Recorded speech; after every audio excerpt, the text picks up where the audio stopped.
This compilation contains 10 of your favorite tips and tricks for Affinity Publisher 2. Let me show you how we can adjust the backdrop color in Affinity Publisher. By default, you will get this neutral white.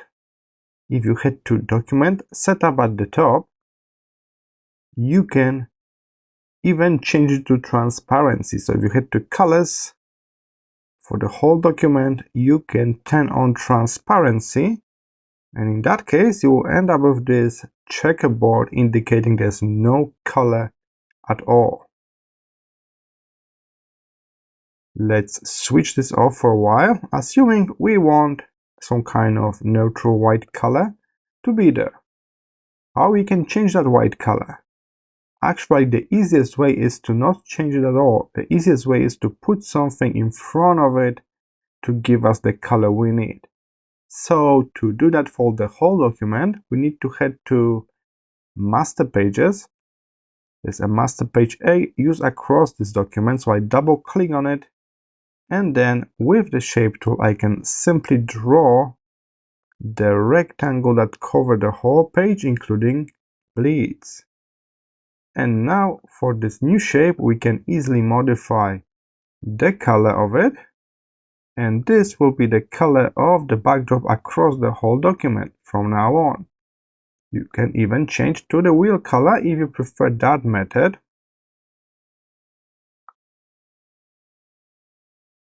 Here it is. Keep in mind, if you're going to print out your publication, don't forget to ask your printing house for more details about the backdrop color. Will they print out this color for you using a lot of ink? Or maybe they got some kind of paper that's already green and you can keep it as the neutral white, and then because they're going to use the green paper, you will get the green product at the end. So that's really important. Keep in mind, we can duplicate this shape, Command C, Command V, if you want to mix different colors across one page. All of that we are doing on the master page. So it will copy across all of your pages automatically, so that's neat. But if you need a local backdrop, instead of changing this in master page, just go to the page that you need this local backdrop to be. So let's say page 5 and 4, I need some kind of gradient here.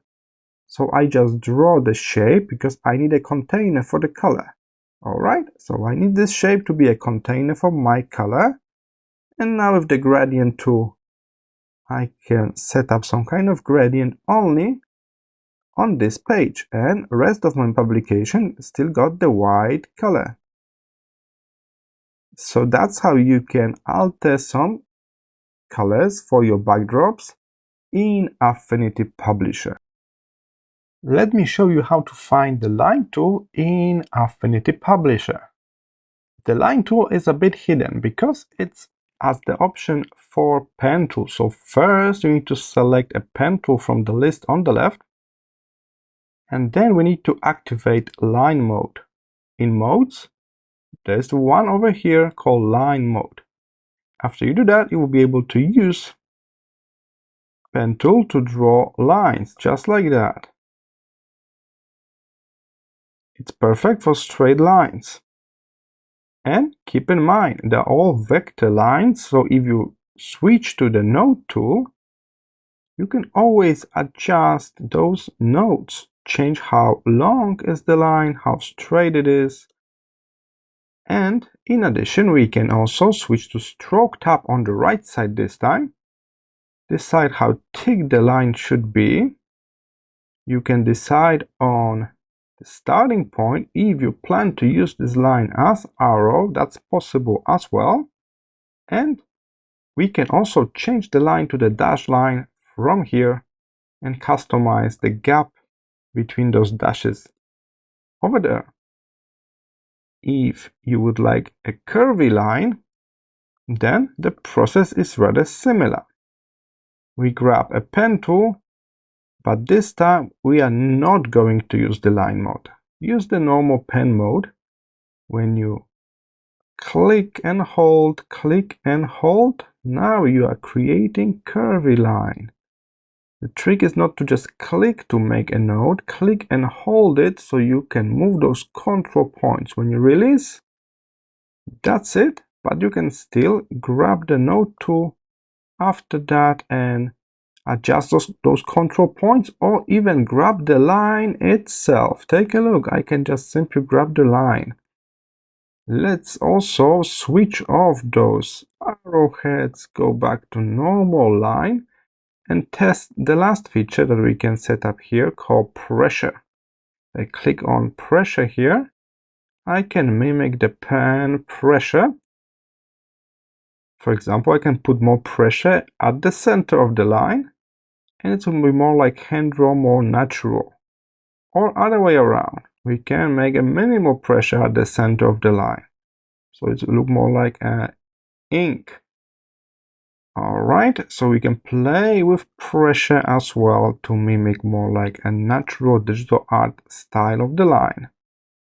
If you don't want that, simply hit reset in the pressure section. Alright, so we know how to make straight lines, we know how to make curvy lines. How about more complex lines?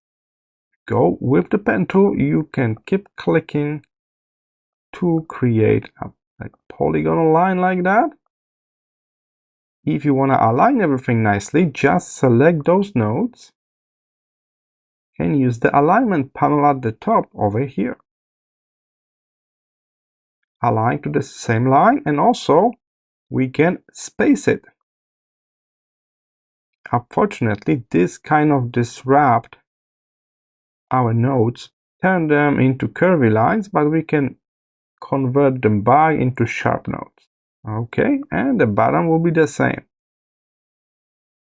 Align, space it, convert back to sharp nodes. And we got very nice zigzag line as well.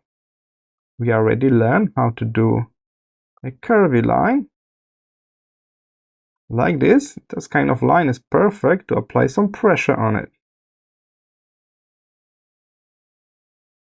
And as I show you at the beginning of this video, you can also turn on the line mode in the pen tool if you want to draw multiple lines just like that. Let me show you how we can show page numbers in Affinity Publisher. I am assuming that we want to show page numbers across the whole publication. So the easiest way to apply this to all of the pages is to simply open the master pages on the left and double click on your master page. Master page is like a template for the whole document. From here, we're going to draw a new frame for the text. Alright, so we got this empty frame for the text. Now we simply hit text at the top menu, search for insert, select fields, and you will see page number at the very top. Click on that, and you will see this hashtag. This hashtag will be replaced by the number of the page in the document itself. Of course, we can modify the size of it, we can change the font, the color if you like, and then place it in your document, whatever you like. Keep in mind, if you want to have a page number on the right page, you will need to copy and paste this, so we can Command C, Command V, or Control C, Control V on Windows. You can copy and paste and place the copy of the page number on the right side. Alright, with this setup, now we can go out of master page, so we don't need to be in the master page anymore. Let's go back to pages. Let's double click on page 1 to jump back to our actual document. Take a look, I got number 1 here, number 2 and 3, 4 and 5. So it's working. Let's jump back to master pages for a moment. I want to make some changes to it so you can see that it's all applying in the lifetime. So I'm making this now a red and even larger, and I will type something here. So I would type page just before that hashtag. Okay, and now let's go back to the document by clicking on the page number. This is a right page, so we cannot see my changes yet, but here on the page number 2, I can see page 2, then page 4, page 6. So as you can see, you can even change the style of it a bit, change the font, the color, even type something in it together with this hashtag indicating the number of the page, and it will be there.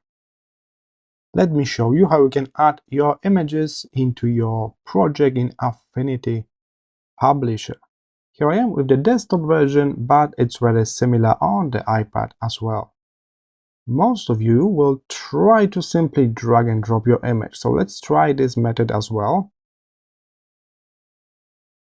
So if I drop my image, as you can see, it's here in the original size. It's really large, so I need to scale this all the way down, and then I can try to fit it into my publication. So this way will work. But in this kind of desktop publishing software, very often we got multiple pages, hundreds sometimes. So this method is not ideal. What we usually do in Publisher is to create spaces for our images first and then fill them with images. So to create a space for your image is to create an image frame. In the tool panel on the left, as you can see, there's a picture frame with the rectangular shape that we can draw like that.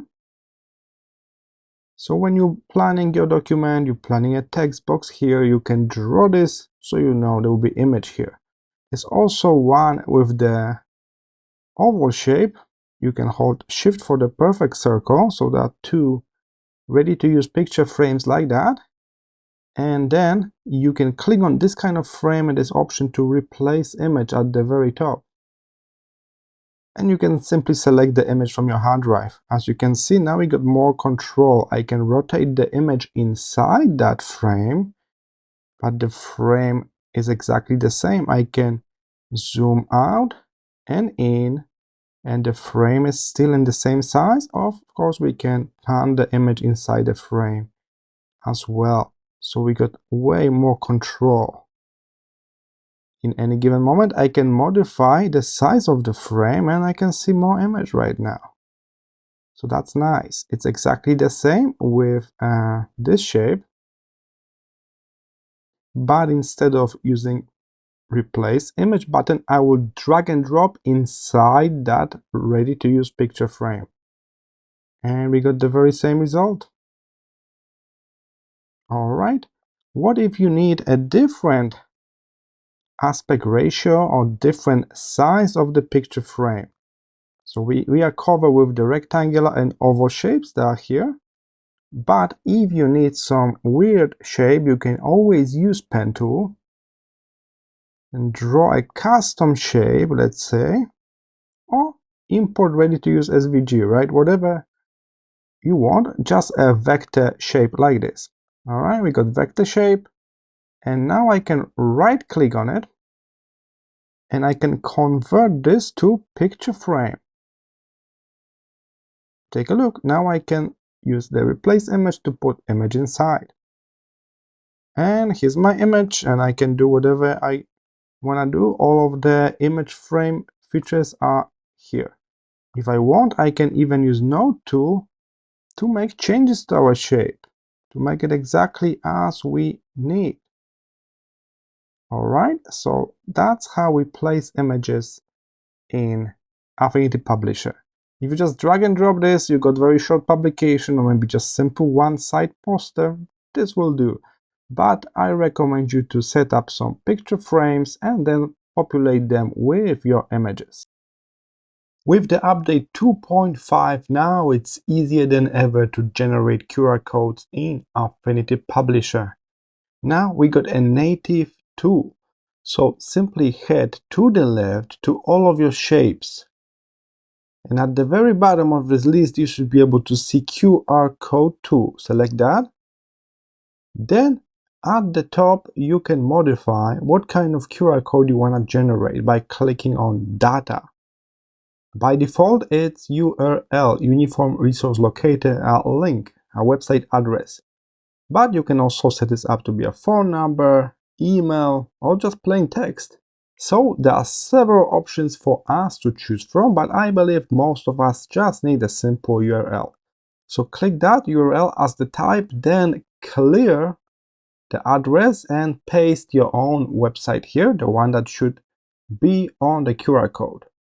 And here it is. I go to youtube.com, I click OK, and now you click and draw, like you draw any other shape. You can easily manipulate colors. So go outline, I don't need any outline, and for the main color I can put some dark blue or any other color you want from the color wheel. Keep in mind, if you are working on printables, it's recommended to make QR codes at least 2 centimeters high. Nowadays, many people make them even smaller, but it's still in the official documentation for QR codes. They should be 2 centimeters in size. So whatever it's smaller, you got a risk that they will be not read correctly. All right, so that's how you can generate QR codes directly in Affinity Publisher. How to modify line spacing in Affinity Publisher. So I'm guessing that you already got a proper text frame. So select your text frame, and at the top you will see a paragraph option. So click this button for paragraph options. It may pop up as a new window like that, or maybe you put the paragraph somewhere in your studio panels on the right. In that case, it will simply highlight that panel on the right. Let's drag it out. All right, here you can see leading. With this, we can simply modify the line spacing. My font size is 18, so it's set up as 18 by default, but I can change that. We can make some exact heights, multiplies, or select from point sizes. So if my font is 18 and I head for something extreme like 36, I will get almost full line in between those lines here. Keep in mind, there are some additional options for indenting from the left, from the right. You can space before, you can space after. Option for last line and first line as well. In addition, if you would like to customize this even further, alternatively you can skip the paragraph, but that's kind of the recommended method. But if you don't want to use the paragraph, or something is not working just right in your case, you can alternatively click this letter A instead for character. And within here, we can make some modifications as well. If you had to position and transform, you could change the leading override here. So we're kind of overriding the leading. And again, you can make the very same changes by simply changing this number, but be sure you select all of your text before. So double tap on your text to select all, and then you can make changes here as well. So there are kind of two ways, but the paragraph way is kind of recommended. Let me show you how to apply a drop shadow effect on shape, text, or picture in Affinity Publisher. So simply select the element, and then in the layer section on the right side, you will see this FX effects, layer effects. Click on that. There will be pop-up window like this one. Try to position this pop-up window in free space so you can actually see that object that you're working on. Search for outer shadow over here at the bottom. Turn it on by clicking on the checkbox. And now we need to customize it. First, you need to change the size of it. In my case, it's 0 pixels. So I will make it way larger, and as you can see, this shadow is appearing around my shape. You can actually keep it a bit smaller, but add like intensity to it. So we can make it more intense, sharper with the bottom slider, and the middle slider will move it away from the object. So we can offset this and control the direction of the offset with the angle. By default, the color is black. and it's blending as multiply. But you can experiment with that if you like. You can even add a bit of noise here. All right, and it's right now multiplying, so it's passing the dark color down, so that's kind of a good thing. 50% opacity, you can drop it down if it's too strong, or increase if you want a really dark shadow. And that's how you can apply a drop shadow on any object in Affinity Publisher. And by the way, you don't need to start it over for the next object or next picture. If I select this guy and I click Command C to copy, or Control C on Windows, like I want to copy the whole object. But instead of that, I click on the next guy, head up to edit, and you got option to paste FX. So I will not paste the whole object, but I will paste only the effects. And here's my drop shadow on the second object. Let me show you how easy it is to align and distribute objects in Affinity Publisher. So here we are, I got this messy composition here. I'm going to click outside and make this selection to catch all of the objects at once, just like that. Then head to the alignment panel at the top here.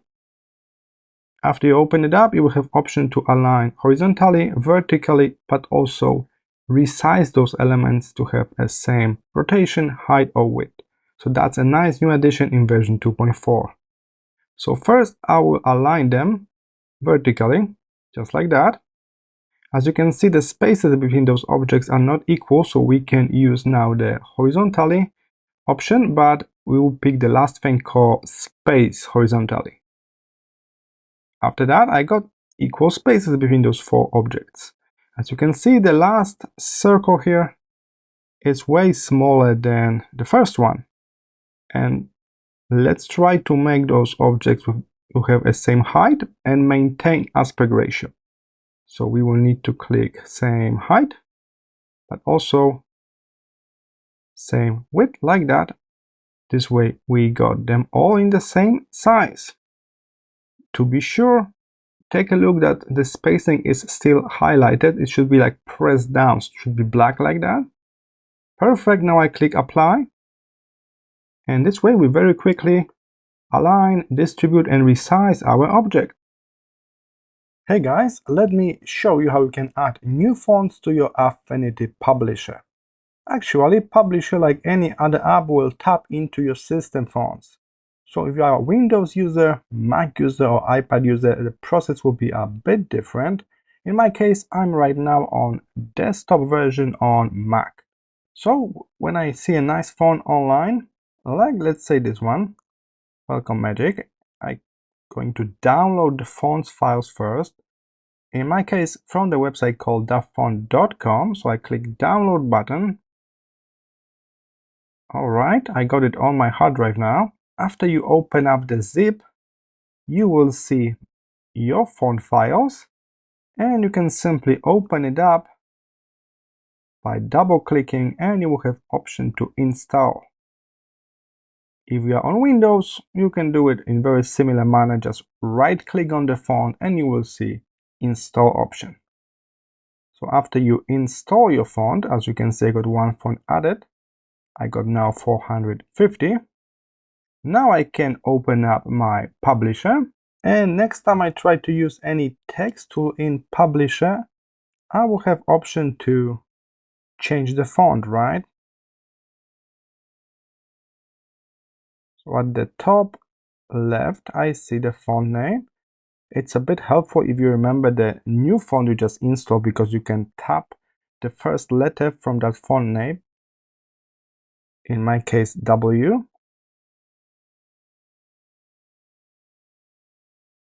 And I can see it's on the list, Welcome Magic. And the new feature recently added, the little heart shape next to the font. If you click on that, you can add this font to your favorites, and then you will see it on way shorter list.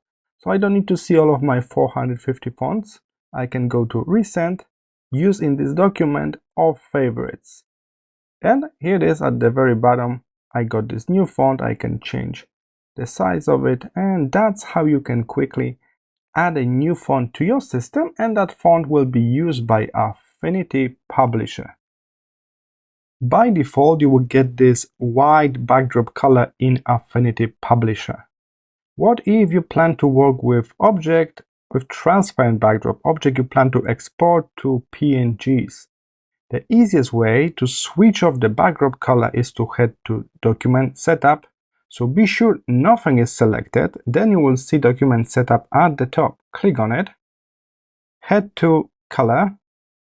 And from here you will see this transparent backdrop option. You can just click on this checkbox here, turn it on, and click OK.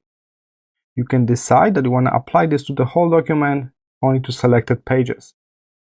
Alright, after you click OK, the white color will be gone, and you will see this checkerboard indicating a full transparency.